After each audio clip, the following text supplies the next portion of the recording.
Welcome to HumanityWins.net. Please read the important disclaimer on your screen. All of the content provided is for entertainment purposes only. It should not be taken as medical or legal advice. Please contact your doctor or lawyer if you require such advice. Thank you. The show starts right now. Hello, welcome to episode 141 from November the 23rd of the year 2022. Today is a Wednesday, and today's episode is the Ustica tragedy, a dark moment in Italian history, also known in Italian as La Strage di Ustica. This happened in the 27th of June of the year 1980, when an Italian flight from Itavia Airlines that doesn't exist anymore, DC-9-15, Series 15, the smaller ones, for people from the US, you probably remember them with Northwest Airlines, these smaller ones, airplanes, very small, that had the engines in the back. And also people from Europe, you might remember them from SAS Airlines from Sweden. They also have a lot of them, DC-9, 15s and 20, and also Finnair. Yes, Alitalia also in Italy had a lot of DC-9s at the moment. It was a very popular airliner in the year 1980. So this was, a non-eventful, should be a domestic flight going from Bologna's airport Borgo Panigale, and going to Punta Raisi in Palermo in Sicily. Okay, it's not a long flight, even if it appears it goes through all Italy. It's a 1 hour and 15 minutes flight. So it departed at 20 hours and 8 minutes of 27th of June 1980, and unfortunately crashed. Well, we're gonna go through the story. The official story is it exploded in midair close to the Ustica islands in front of Sicily, out there in the Mediterranean Sea. Okay, so I'm gonna tell you what Italian people, I think all of them believe it was a very strange story since the beginning. There's many things in this story that doesn't add up. First of all, the radars that were responsible for tracking these flights magically stopped working a few minutes before the flight. Or that's what they say. They don't have the radar records to show if there were any airplanes close to the Itavia flight when it exploded in midair. I want to clarify, it exploded in midair. They always claim this theory, but they claim it was cedimento strutturale in Italiano, which is basically that the airplane basically had a failure, a structural failure in midair.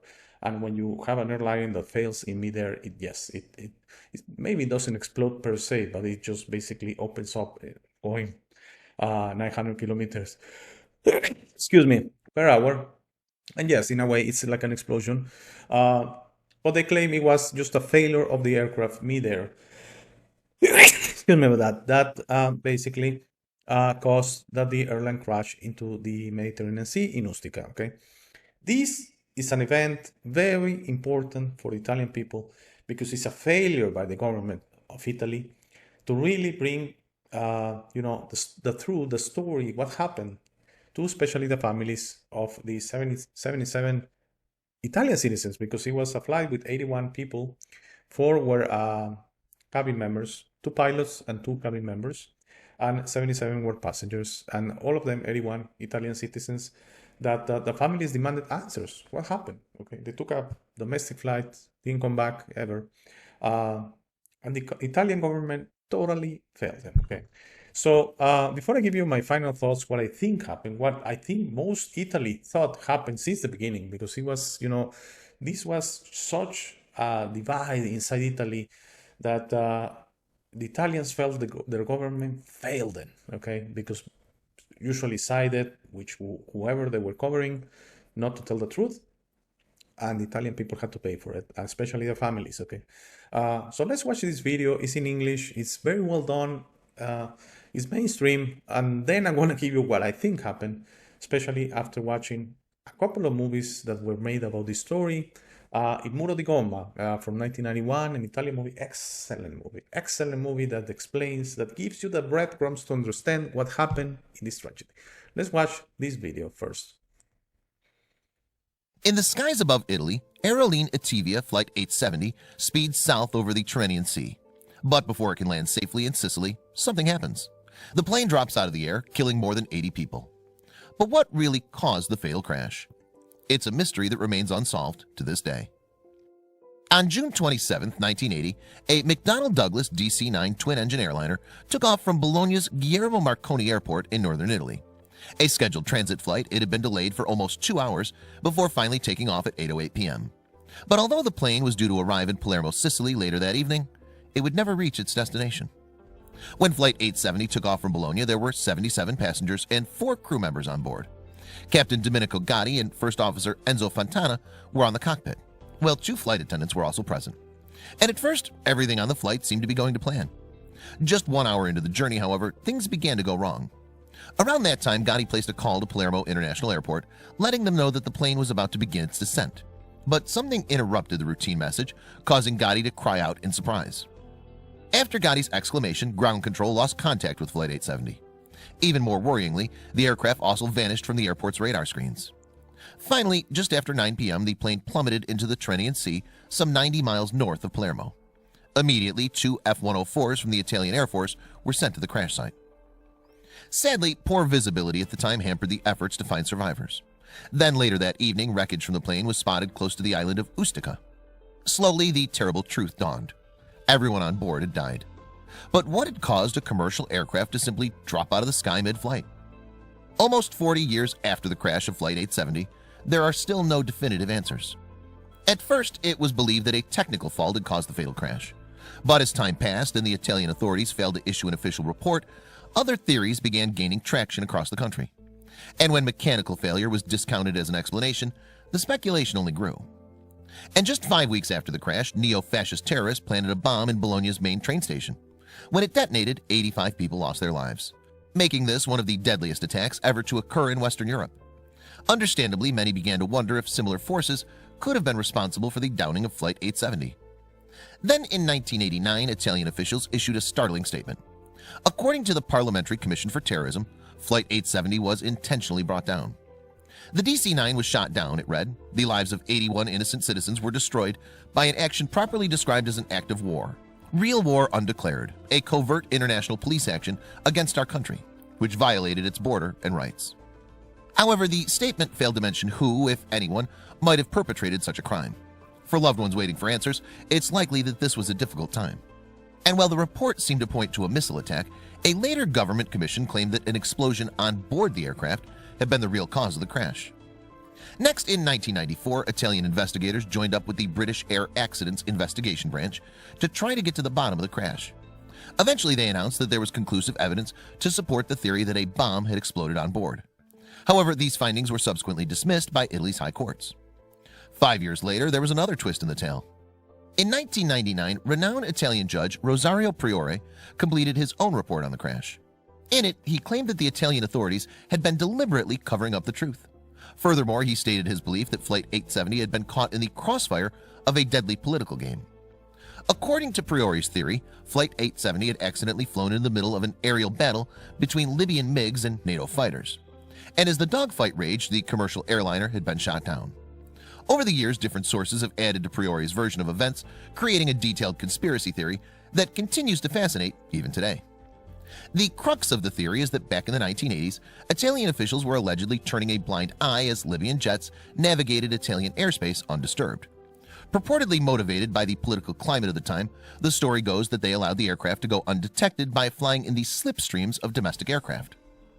However, rumor has it that when one of these aircraft took off on June 27, 1980, a very notable passenger was on board.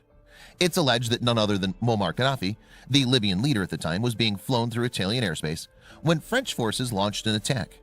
Unfortunately, they struck Flight 870 by mistake, according to the theory at least. Okay, what I want to say in the screen is a famous, very famous Italian newspaper from Rome, Corriere della Sera. Everyone in Italy knows this newspaper, okay? It's like the New York Times in the US or something like that. And it says, Ustica, vergogna di Stato. Ustica, shame of the state, okay? My theory about what happened, it doesn't share on this video. Again, this is what I could find in English. There are much better videos in Italian. But then I will have to put subtitles in English and it becomes a mess, to be honest with you. Some people don't like subtitles, so this is a good video. But the theory is not that it was Gaddafi that was they were trying to get, it was that British Libyan MiG-23 aircraft had to have maintenance, and it was happening in Yugoslavia. Okay, that it exists at the time is no longer. Is that Balkanic Republic on the right side of Italy? There is several Serbia and all that, Montenegro. But at that time it was united as Yugoslavia, and it was a socialist republic, very aligned with Russia. Well, at that time the United Republics, Soviet republics, socialist republics, USSR, United Socialist Republics, Soviet republics. Gaddafi or Libya. First of all, I want to clarify: Libya and Italy have always been friends. Okay, a Libyan in Italy is always a friend, and if you go as an Italian to Libya, you're always a friend. And those countries have always had relationships. There are a lot of Italian investments in Libya at the time and right now. There are two countries. First of all, geographically, they're very close. Sicily is very close to Libya, which Sicily is the south point of Italy, an island, but it's the southest point of Italy. So yes, Italy, a member of the European Union, a member of NATO, yes, they were very close to Libya. And in a way, the European Union, NATO, it was like a game that, okay, we don't see you, you don't say anything, okay, you are allowed to do it. And they knew they were friends, even if Libya was like an enemy of the United States and NATO, okay? So the story that I subscribe to is not sharing this video, is that the MiG-23 aircraft from Libya require maintenance every, I don't know, months or whatever. I don't know the specifics in Yugoslavia, okay? So they had forcefully to traverse the Italian airspace to get there. So Italy was providing safe haven in a way for these aircraft to traverse their airspace and go and get maintenance in Yugoslavia. And what happened is this aircraft will actually be behind commercial flights, because then the radio, the radar signal is not as clear, or it can be dissipated. In a way, you can confuse the radar, especially from the jet stream, going very, very close to these commercial aircraft. And they were trained to do that, to kind of a camouflage, to be able to traverse the Italian airspace undetected, okay? And be able to get into Yugoslavia, have their maintenance, and go back to Libya, okay? So apparently what happened, and I want to share a piece that is not in the video that I show you, is there was an airplane coming back, okay? A MiG-23 coming back from Yugoslavia, and NATO forces, apparently an aircraft from France, okay? That's the story, was able to intercept this MiG.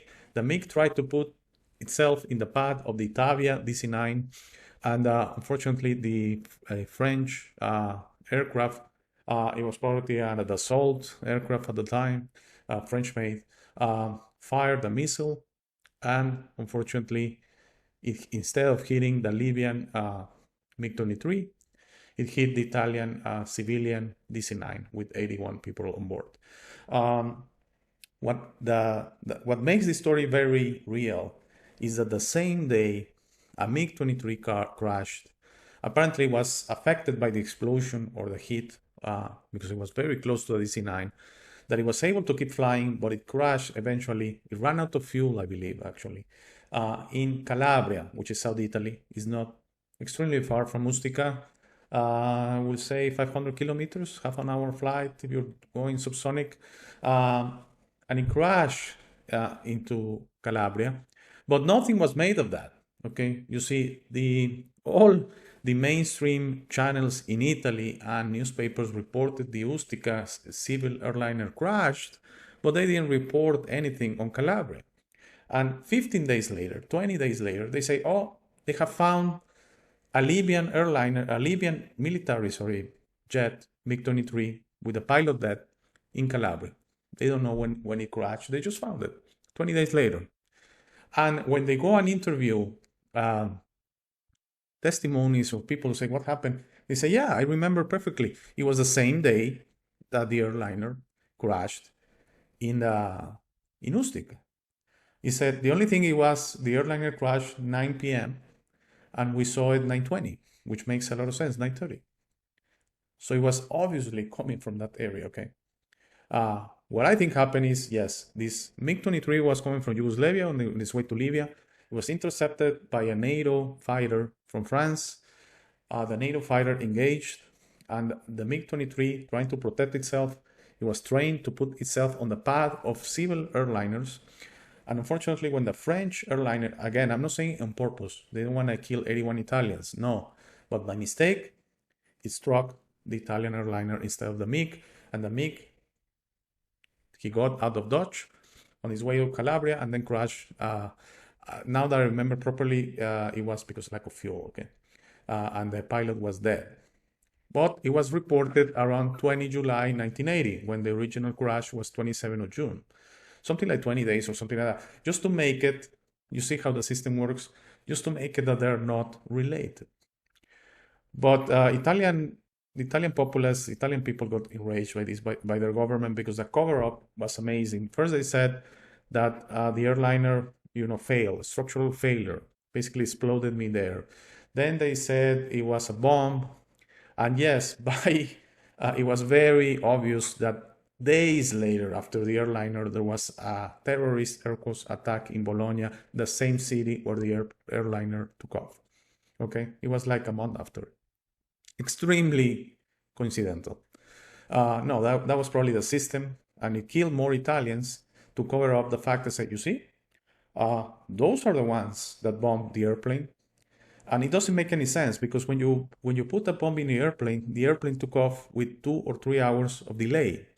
So and it was a 1 hour and 15-minute flight. So probably if there was a bomb, it was a time bomb, and what would happen is the airplane would have exploded on the tarmac in Bologna. Okay, so the theory there was a bomb doesn't hold any water. Also, the fact that there seems to be outside to inwards impact, not inwards to outside impact, like a bomb will explain, okay, on the wreckage of the airplane. So that's more of something coming from outside, destroying the airplane, instead of something exploding inside and destroying the airplane outwards. At the end, I think most Italians believe, unfortunately, their government totally failed them on this, and basically sided with the NATO and sided with, the system to say, we cannot accept, we ourselves destroyed this airplane by mistake, trying to get a MiG-23 from Libya. So we're going to play dumb and, struggling alone. It's a very sad episode in Italian history, a very sad episode of not trusting the government. And that's why Italians, they hate the government, okay? Basically, they always complain about the government because the government has always failed them. And I want to end on this note. Government sucks. All government. Okay, if you're a Republican, if you're a Democrat, if you're a right, if you're left, if you're center, all type of government sucks. They're always just thinking of themselves, okay? It's like an animal that just thinks of themselves. We don't need any government. We don't need any system. We can take care of our own. And we will have never done what the Italian government did on Ustica, which was shameful. As an Italian, io sento vergogna. I am shameful of really what happened there. Vergogna di Stato, like what you're seeing on your screen. I hope you enjoyed this episode. Please enjoy your Wednesday with family and friends. And if everything is okay, I shall see you back on Friday. Please stay for the last 3 minutes of the show. Thank you. We want you on the show. Send me an email to hey@humanityways.net to schedule an interview. Help me out by making the show more interesting, fun, and knowledgeable by having you on and giving our viewers the opportunity to learn from you. Thank you for making it to this part of the video. This is my favorite part. This is where I suggest to you that you discover yourself. You are not what you have been groomed to believe. You are this incredible being without limits that has eternal life, amazing strength, infinite wisdom, and a big, beautiful heart. All your limits are always self-imposed. Your best version in this reality is inside you. Your only mission on this life is to become a beacon of love and guidance. This version is ready to be discovered today. How do you discover yourself? The discovery process is a personal one. No one can do it for you. Dedicate 5 minutes a day to talk to yourself and the universe. Request to be connected and ask, who am I? Where do I come from?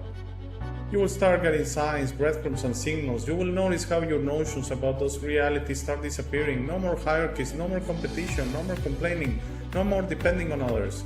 Discovering yourself equals to breaking your matrix.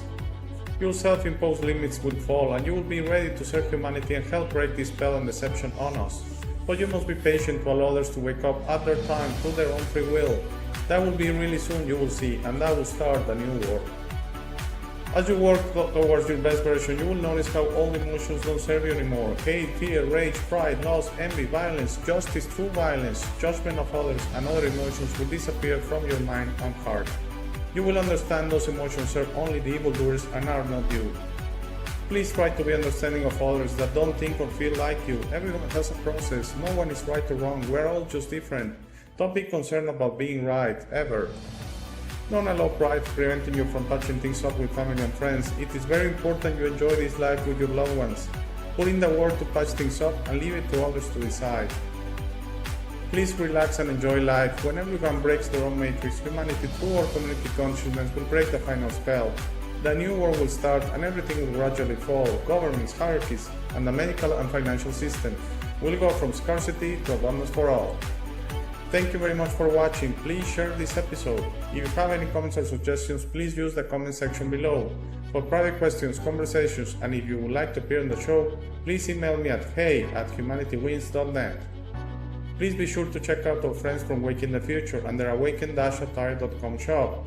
They gave me my first opportunity to speak about this and I will be forever grateful. Link to their channel and shop on the show notes. Thank you again. Please don't forget to visit our website www.humanitywins.net. By giving me your time, you honor me. Have a very, very, very nice day.